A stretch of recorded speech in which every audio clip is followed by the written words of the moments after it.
January 15th, 1945, Versailles, France.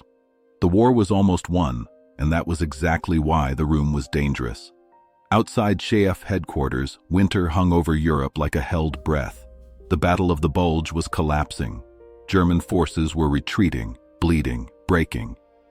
Inside, around a long conference table scarred by coffee rings and knife-edge decisions, sat the men who would decide how the war would end and who would get the credit.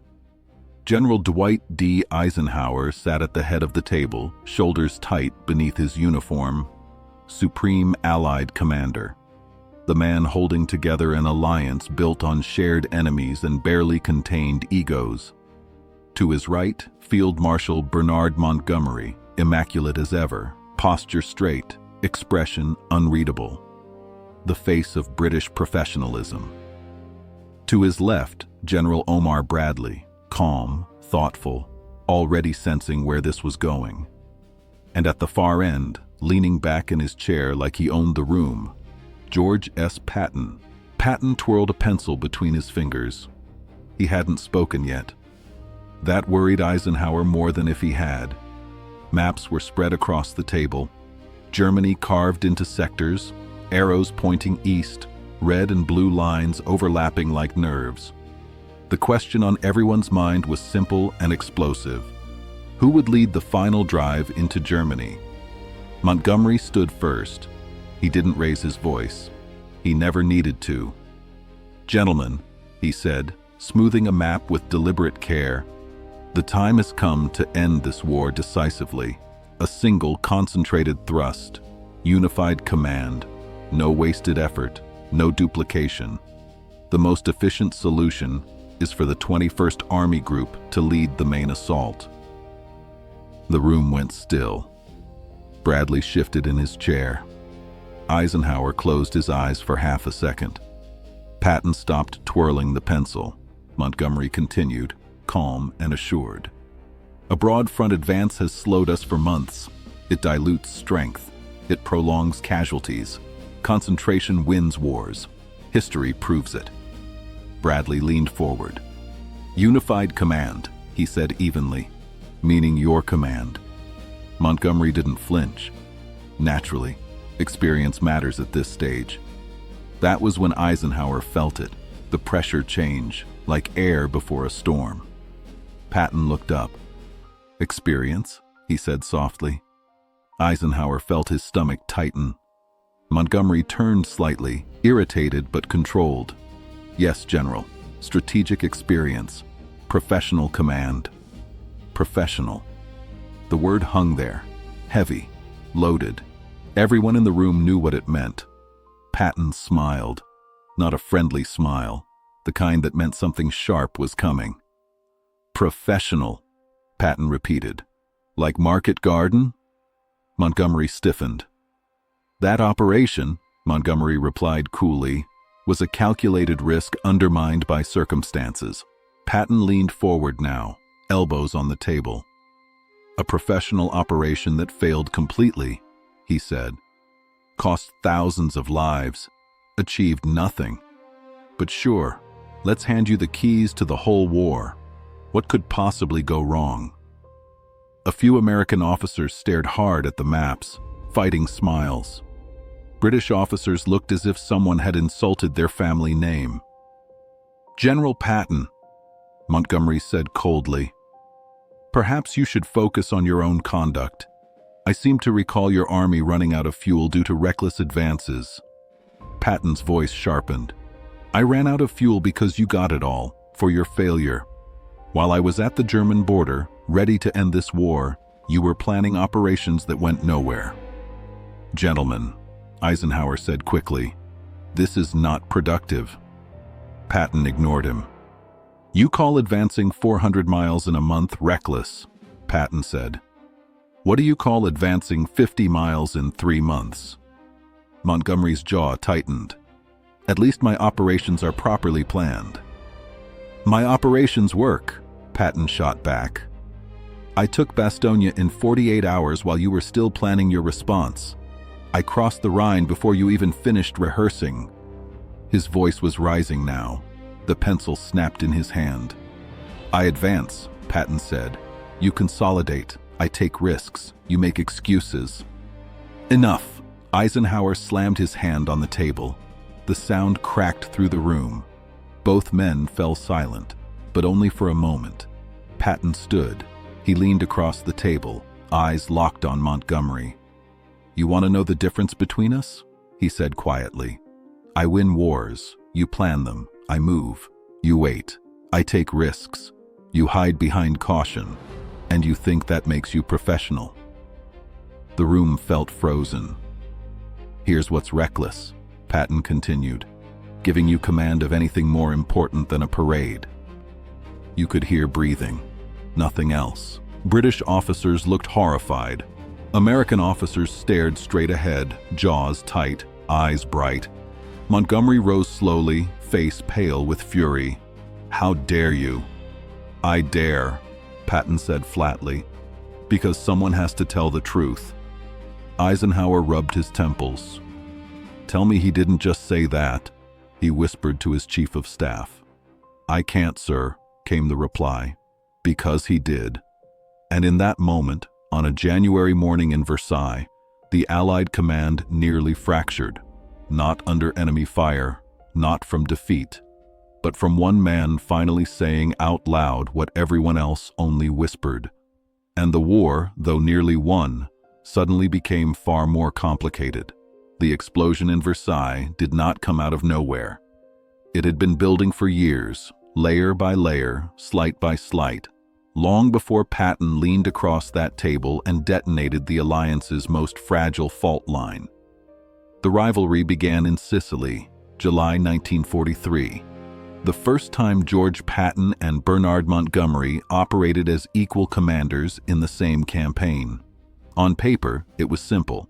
Montgomery's 8th Army would drive up the eastern coast. Patton's 7th Army would protect the flank. Support. Patton hated that word. From the first staff meetings, the tone was wrong. British officers spoke slowly, carefully, explaining things that didn't need explanation. Suggestions were phrased like instructions, corrections like lessons. American units were referred to as enthusiastic and learning. Patton noticed everything. He noticed British staff officers ignoring American recommendations. He noticed Montgomery's headquarters issuing plans that treated U.S. forces as attachments, not partners. He noticed the assumption, never spoken outright, that the British were the professionals and the Americans were still apprentices. Patton decided to fix that. "If we're support," he told his staff, "we'll support by winning." The plan was Montgomery's: advance toward Messina, trap German forces, end the campaign cleanly. Patton read the map once and saw something else. A race. "Find me a route," he said. "I don't care if it's paved or goat trail. We're getting to Messina first." They did. Patton drove his army hard, north, then east, cutting across terrain Montgomery had written off as impractical. Supply lines stretched, units improvised. Commanders took initiative without waiting for permission. It worked. When Montgomery finally entered Messina, Patton was already there, standing in the city center, helmet tucked under his arm, smiling. "What kept you, Monty?" he asked. Montgomery's congratulation was cold, formal, and brief. He left the city almost immediately. From that moment on, the rivalry was no longer professional. It was personal. The tension followed them to France. By September 1944, Allied forces had broken out of Normandy. Germany lay open, but supplies did not. Eisenhower faced a decision that would shape everything that followed: fuel, ammunition, transport. There wasn't enough for everyone to advance at once. Montgomery proposed a bold solution: a single airborne thrust through the Netherlands, crossing rivers, seizing bridges, ending the war in one dramatic stroke. Market Garden. Patton proposed something simpler: keep 3rd Army moving, hit Germany where it was weakest, advance fast, don't stop. Eisenhower chose Montgomery. The resources flowed north. Market Garden failed. Airborne units were dropped too far apart. Intelligence underestimated German strength. Bridges were lost. The advance stalled. Thousands died. The war did not end. Patton watched his fuel gauges sink toward empty. He stopped at the German border, close enough to see victory, and ran out of gas. "I could have ended the war by Christmas," he told anyone who would listen. But Ike gave everything to Montgomery's fantasy. Montgomery's response was quiet and cutting. If Patton hadn't outrun his supplies recklessly, there would have been no crisis. The lines hardened. Then came December. The Germans struck back in the Ardennes. The bulge tore a hole through Allied lines. Chaos followed, and Patton did something no one thought possible. He pivoted Third Army 90 degrees in 48 hours. Entire divisions turned in the snow. Orders were rewritten on the move. Tanks rolled north through frozen roads toward Bastogne. They broke through. The relief of Bastogne became legend, fast, decisive, brutal in its efficiency. Montgomery acknowledged it privately, called it remarkable. Publicly, he did something else. At a press conference, he described the battle as an interesting little affair in which British forces helped restore the situation after American difficulties. American commanders were livid. It sounded like British troops had rescued incompetent Americans.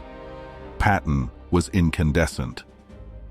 "Montgomery couldn't find his ass with both hands and a map," he snapped. "But he's very good at press conferences." By January 1945, the two men were radioactive around each other. Eisenhower knew it. Staff officers knew it. Everyone knew it. That's why the January 15th meeting was so dangerous. When Montgomery again proposed unified command, again implied British superiority, he crossed a line that had been stretched thin for months. Patton didn't snap. He decided that subtlety had failed, that diplomacy had failed, that the rivalry had reached the point where only open confrontation would end it, one way or another. And so when Montgomery spoke of professionalism, Patton took the gloves off. What followed in that room was not just an argument. It was years of resentment finally given a voice. Every delayed advance, every condescending remark, every press conference, every supply decision. Patton said what Bradley thought, what Eisenhower sometimes believed, what many Americans whispered behind closed doors. But he said it in front of everyone, and once said, it couldn't be unsaid. When Montgomery walked out of the room, pale and furious, something fundamental shifted. The alliance survived. But the illusion of harmony was gone, and Eisenhower, left staring at the maps after the doors closed, understood that winning the war might be easier than managing the men tasked with ending it. The Germans were retreating, but inside Allied command, a different battle had just begun, and it would take every ounce of Eisenhower's diplomacy to keep it from destroying everything they had fought for. Montgomery's footsteps echoed down the corridor long after he was gone. The door had barely closed before Eisenhower turned on Patton. "George," he said quietly, dangerously calm. "My office, now." No one spoke as the two men walked away. Officers stared at maps that no longer mattered. British staff avoided American eyes. American staff pretended not to notice anything at all. Inside Eisenhower's office, the restraint vanished. "What the hell was that?" Eisenhower exploded. Patton removed his gloves with deliberate calm. "That was me stating facts." "Facts?" Eisenhower snapped. "You called a British Field Marshal incompetent in front of 30 Allied officers." "He is incompetent," Patton replied, "or mediocre at best. Everyone knows it." "You cannot say it," Eisenhower shouted. "Not like that. Not there. Not ever." Patton met his gaze. "Then someone else should have." Eisenhower ran a hand through his hair. "Do you have any idea what you've just done? Montgomery will complain to Churchill. Churchill will complain to Roosevelt. I'll spend the next week doing diplomatic damage control because you couldn't restrain yourself for one meeting."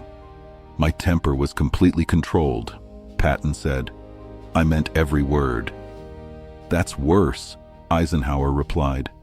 "If you'd lost your temper, I could excuse it. But you deliberately humiliated an ally." "He's been humiliating American commanders for months," Patton shot back. "That press conference after the bulge, he made it sound like we needed saving." "Subtle insults are still insults," Eisenhower said. "But yours land like artillery." "Good," Patton said. "Maybe he'll finally stop." Eisenhower stared at him for a long moment.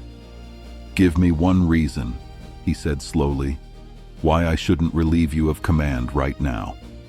Patton didn't hesitate. "Because you need me," he said. "Because Third Army moves faster than anyone else. Because I win battles nobody else can. Because I'm terrible at politics but excellent at war.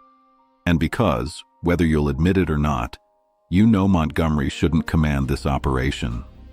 Silence. Eisenhower exhaled. "Get out," he said. "And if you ever do something like this again, I don't care how good you are. I'll send you home." "Yes, sir," Patton said. He saluted and left. When he was gone, Eisenhower sank into his chair. Bedell Smith entered quietly.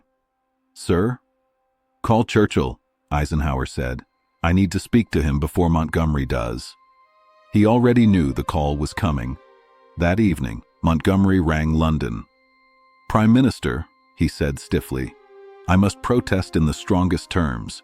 General Patton insulted me personally and questioned my competence in front of Allied officers." Churchill listened. "What exactly did he say?" Churchill asked. Montgomery recounted it all. Market garden, incompetence, the parade remark. When he finished, Churchill was silent. "Bernard," Churchill said finally, "what did you say to provoke him?" "I proposed a strategic solution."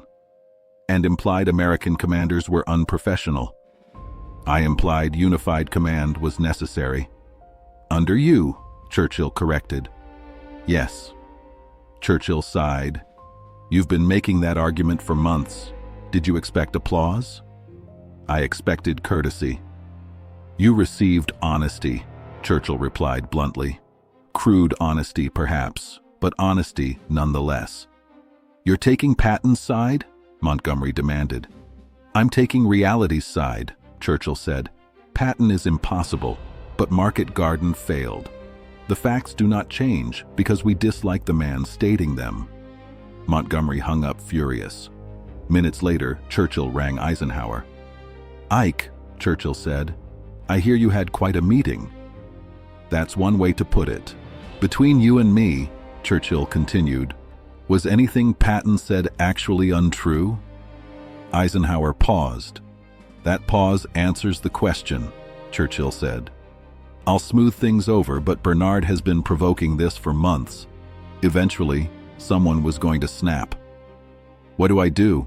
Eisenhower asked. "Separate them," Churchill said. "Different sectors, no shared meetings. Keep them winning battles, not arguing." 2 days later, Eisenhower ordered Patton to apologize. Patton refused. "You're not apologizing for what you believe," Eisenhower said. "You're apologizing for how you said it." They argued for an hour. Finally, Patton wrote a letter. He regretted his tone, not his words. Eisenhower read it and grimaced. "This is the worst apology I've ever seen." "It's the best you'll get," Patton replied. Montgomery's response was short and cold. He accepted the letter, suggested all future communication go through Eisenhower. Translation: "Stay away from me." Among staff officers, reactions split sharply. British officers were furious. Many believed Patton should be disciplined, even removed. American officers were quietly satisfied. Someone had finally said what they'd been thinking. Eisenhower's staff understood both sides and dreaded the fallout. "This is a mess," Eisenhower said. Or, Bedell Smith suggested, "maybe it clears the air." Eisenhower didn't answer, because the air had never felt heavier. February 1945. Eisenhower followed Churchill's advice. He separated them completely. New operational boundaries were drawn. Third Army would drive through southern Germany. 21st Army Group would push through the north. No shared objectives, no joint planning, no meetings. "Congratulations," Eisenhower told them separately. "You forced me to plan a war around your mutual dislike." Patton was pleased. "Now I don't have to listen to Montgomery lecture me." Montgomery was relieved. "Now I won't be undermined by American recklessness." Eisenhower rubbed his eyes. "You're both impossible." Something unexpected happened. It worked. Freed from coordination, both armies moved faster.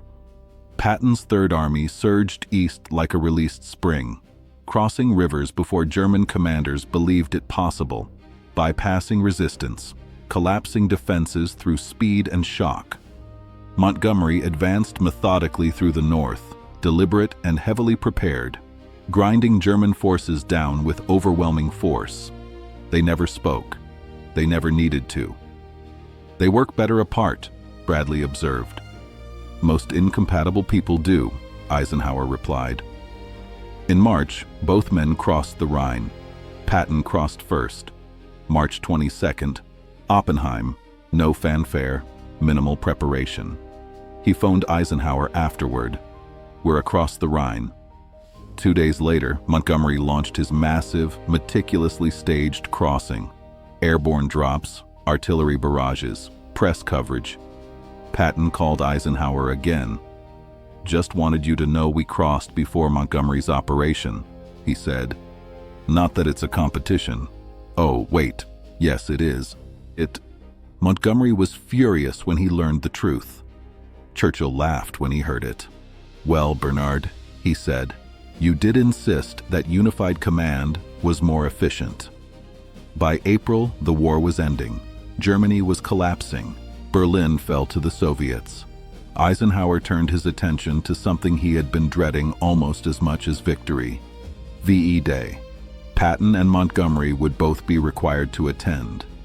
At the planning meeting, the room was glacial. They sat on opposite sides. No eye contact, no words exchanged.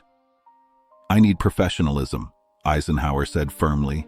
"No insults, no competition. The world will be watching." "I can act," Patton said. "So can I," Montgomery replied. Eisenhower did not believe either of them. On May 8, 1945, Victory in Europe Day arrived. They stood side by side for photographs, smiling for cameras, eyes forward. When reporters asked, Montgomery described working with Patton as challenging but productive. Patton called it educational. That night, at a formal dinner, Churchill raised a glass. "To Allied unity," he said, "and to commanders who set aside personal differences for the greater good." Everyone toasted. Patton and Montgomery raised their glasses in opposite directions. Afterward, Churchill leaned toward Eisenhower. "They didn't kill each other." "I suppose that's success," Eisenhower said. "The saddest kind," Churchill replied.